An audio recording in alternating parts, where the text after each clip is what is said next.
salut la compagnie. Là je suis dans une nouvelle maison, donc on est chez Trécobat à Gestel.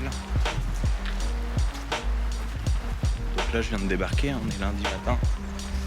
C'est un plein pied, un peu moins de 100 mètres carrés. Super chouette. Je vais vous montrer l'intérieur.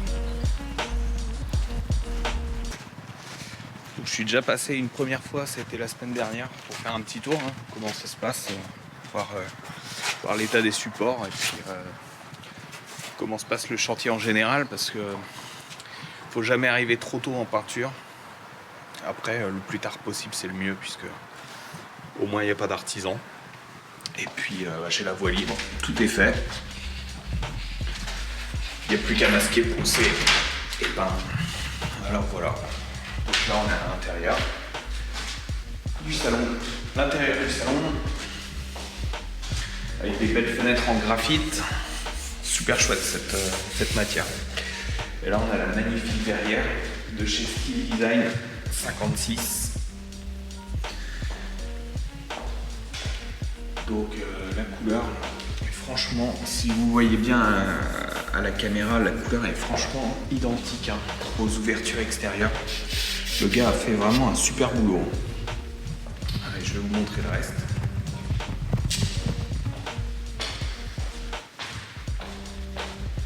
Donc, toutes ces ouvertures sont en graphite. Alors, vous allez dire, c'est normal, il faut garder un peu de cohérence. Après, moi, je suis pas constructeur de maison, je suis juste le peintre. Donc, là, on a quand même le garage. Allez, il reste encore des affaires.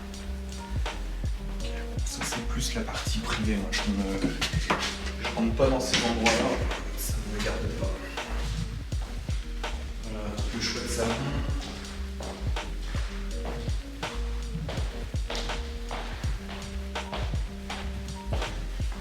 Là ici on a la partie bureau. Je pense que l'intérêt de cette verrière quand elle a été posée, c'était de garder en fait toute la luminosité du salon. Il me semble que le soleil se lève ici et se couche là-bas. Donc l'intérêt en fait pour le propriétaire, c'était d'avoir un maximum de luminosité dans sa maison. Il a bien fait. Voilà, petite salle de bain, top. Top, super chouette. Donc il y a du boulot un peu en support, mais enfin du boulot comme toutes les maisons, mais là ça va. Franchement c'est du bon boulot qu'ils ont fait.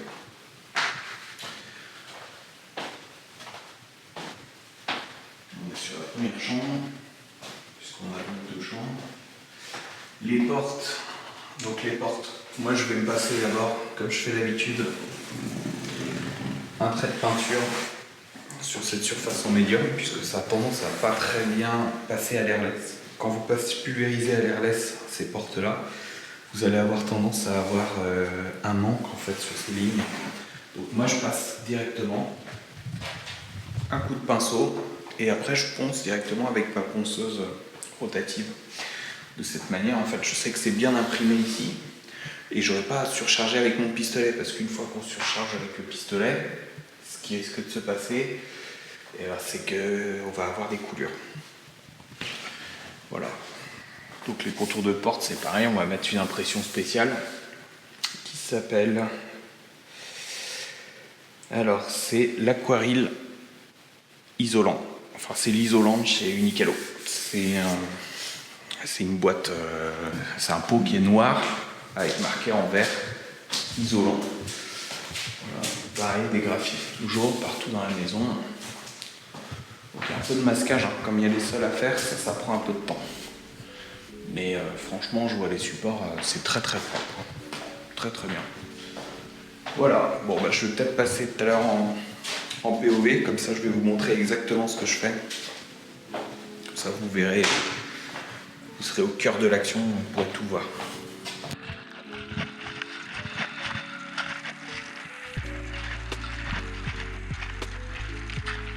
Il y a un truc qui est assez chiant dans une journée.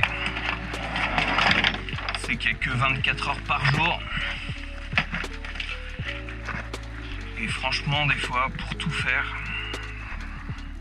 c'est un peu la mouise. Donc là, qu'est-ce que je vais faire? Moi, je pense que je vais stocker une partie dans le garage. Parce que je vais pas avoir trop d'autres choix que de faire ça. Parce que là, j'ai tout mon masquage qui est dans le fond, forcément. Là, faut que j'aille à la déchette aussi. Voilà, je me suis fait donc tous mes interrupteurs de porte. Et là, donc j'arrive à mes joints, les joints de porte. Donc ceux qui sont verticaux sont assez simples en fait à retirer.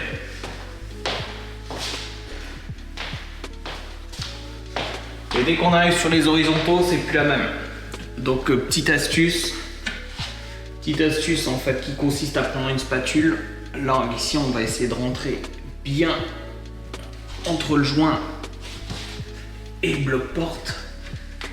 Et on essaye en fait de retirer le joint vers l'extrémité, pas au centre, toujours à l'extrémité. Donc il faut insister plusieurs fois. On essaye de garder le joint avec un doigt. Hop. On remet la spatule dedans et voilà. Comme ça du coup le joint il commence à venir. Et là, plus il commence à sortir, plus on se rapproche vers l'extrémité. Voilà. Parce que masquer les joints, franchement, honnêtement, c'est... Après, ça fait pas propre, hein. La délimitation n'est pas clean. Il vaut mieux enlever directement le joint, peindre, et après les remettre. Donc là, on essaye de bricoler comme on peut. Hop, plus on arrive vers l'extrémité, et plus il vient. Voilà. Tac, on retire l'extrémité. Voilà. Et là, tac. Voilà. Donc celui-ci est fait. Voilà. Donc ici par exemple, pareil. Donc là aux extrémités c'est relativement plus simple en fait. Voilà.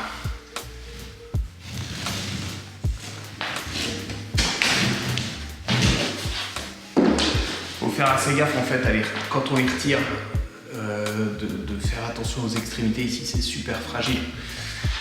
Donc faut bien planter la spatule au bon endroit. Et normalement, ça vient relativement tout seul. Voilà. Donc là, à l'extrémité, ici. Pousser un peu, on peut pas pousser plus.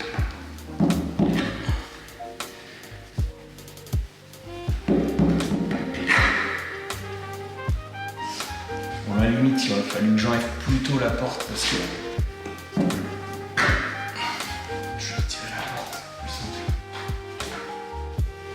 Là, j'ai pas un angle efficace. Hop. Je donne un peu plus loin. Là, c'est plus simple. Hop, on plante bien la spatule. Et on essaye d'aller chercher le joint à l'intérieur.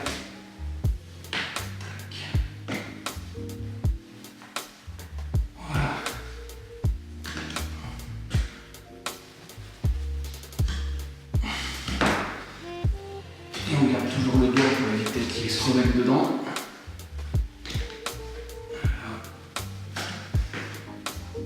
Et on vient chercher.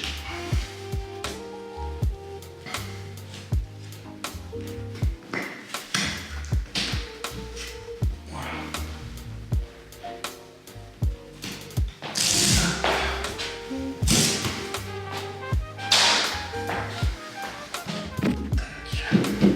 Ça y est, tous les joints ont été retirés. J'ai mis tous les caches sur les interrupteurs. Et là, ici, on a des interrupteurs qui servent à rien. Ceux-là, par exemple, c'est l'électricien qui a dû se planter sur le plan. Donc là, il y en a un qui sert à rien, un cache qui sert à rien. Et là, on en a un autre derrière aussi. Donc moi, ce que j'ai proposé au client, en fait, dans ce cas de figure, c'est de lui retirer directement ses caches et remettre du map dedans, de manière à avoir une surface bien lisse, puisque franchement peindre ça ou laisser ça comme ça, c'est pas très esthétique je trouve. Donc je vais faire ça.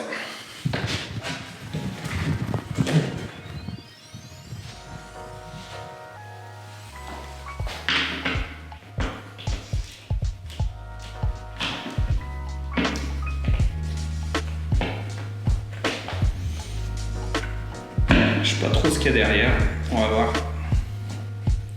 À mon avis, c'est vide.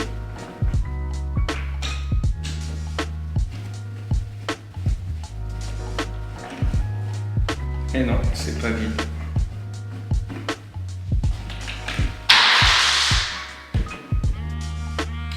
Mais bon, bah écoutez, moi je vais reboucher ça de toute façon.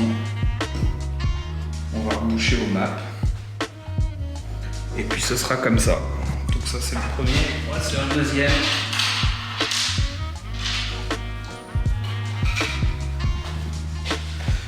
Ça va aller dans le garage aussi.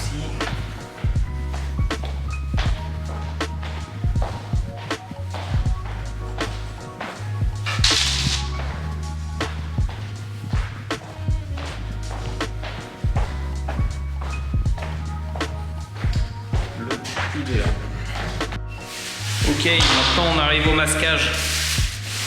Donc moi ce que je me sers principalement, c'est des Tesa. Donc ceux-là ils doivent faire 70 cm, 80 cm il me semble. Et ceux-là c'est 2 mètres, un peu plus de 2 mètres. Donc ceux-là je m'en sers par exemple pour la grande baie vitrée. Après pour tout ce qui va être fenêtre dans les chambres, je vais prendre plutôt celui-ci. Puis ensuite il y en a encore un autre qui est plus petit, qui doit faire aller 25-30 cm je pense à peu près. Et qui va me servir, disons, à compléter cela quand c'est pas suffisant. Voilà, c'est parti, je vais vous montrer en vitesse comment ça se passe, le masquage. Et ce que je fais,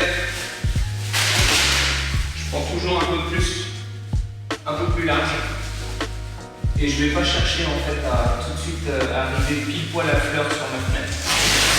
Je laisse un peu de marge et je terminerai après avec mon scotch de manière à arriver bien à fleur.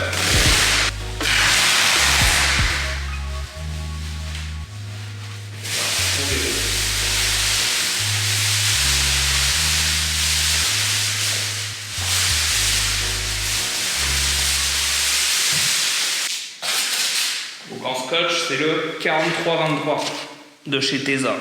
Ça marche super bien, c'est ce que je prends tout le temps. Que ce soit pour les sols, que ce soit pour les fenêtres. Après, je passe sur leur scotch orange. C'est un scotch américain qui a tendance à mieux coller des fois sur certains carrelages parce que vous pouvez avoir certains carrelages qui ont plus de mal en fait à être scotchés. Donc je passe dans ces cas-là sur du orange. Et là, sinon, la majorité du temps, je prends le jaune. Très bien, ça suffit. Bien scotché quand c'est des graphites. Après, quand c'est en PVC, PVC calibre simple, c'est pas trop grave, ça part assez facilement.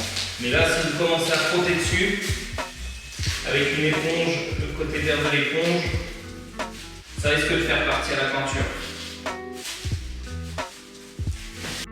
Bon alors pour ma verrière, comme je suis pas sûr de la longueur, je vais tester donc l'autre. Voir si on est dans les clous, si je peux faire celui-là. Alors, ouais, c'est bon. Donc je vais faire tout du long.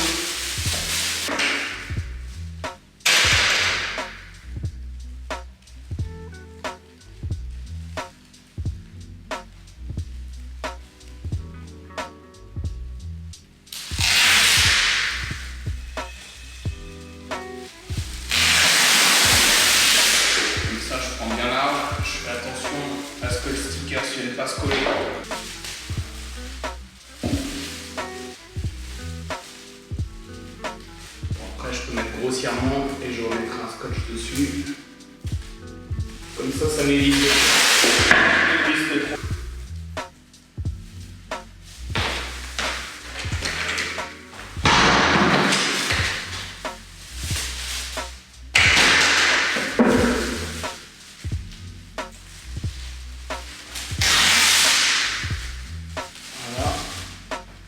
Large.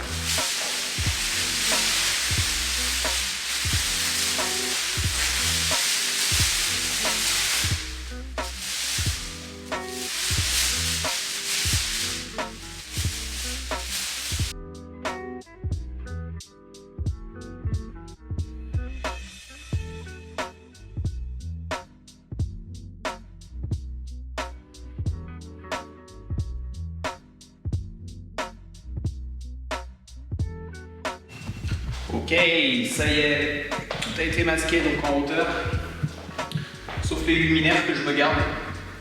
Comme ça, j'aurai plus d'éclairage comme on est en hiver. Alors donc,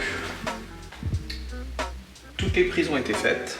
On a fait aussi toutes les poignées de porte, la salle de bain, toute la partie haute. On a fait les fenêtres. Pareil dans l'autre chambre, la derrière, la porte. Donc là, ce que je vais faire, je vais commencer à attaquer mes sols. Pour être efficace sur les sols, ce que je préfère faire, c'est dérouler donc toutes mes bâches au sol, les découper, les déplier, toutes, et ensuite scotcher à la fin. Donc je vais vous laisser en mode time-lapse, comme ça vous pourrez voir ce que ça donne. Donc la solution la plus efficace pour bâcher le sol, c'est de dérouler directement ces bâches au sol, les découper, les mettre toutes en place, et après scotcher, mais uniquement que à la fin. De cette manière-là, vous perdez le moins de temps possible. Donc je vais vous poser sur le côté en mode time-lapse, et vous allez pouvoir voir ce que ça donne.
Ça y est, je viens de terminer de bâcher tous mes sols. Donc demain midi, jusqu'à demain midi, je vais terminer le scotchage. Ensuite, je vais commencer par passer une couche d'accroche sur tous mes contours de porte. Parce que ça, c'est pas du tout poreux, c'est super lisse. Et il faut mettre une peinture spéciale d'accroche qui demande 24 heures. Donc je commence par ça en priorité. Et après, je vais me faire tout ce qui va être ponçage. Donc, soit les murs, soit les plafonds, je vais voir. Donc je ferai ça courant dans l'après-midi et on verra demain soir jusqu'où j'en suis. Et bon, les supports sont quand même relativement propres, donc je m'inquiète pas. En l'espace d'une journée et demie, je pense que tout devrait être bon. Et puis il n'y a pas trop de rattrapage à faire, donc ça c'est cool aussi. Donc je pense que l'impression sera faite assez rapidement. Avant de commencer l'impression, il faudra aussi que je me remasque tous les spots. Voilà. À plus tard.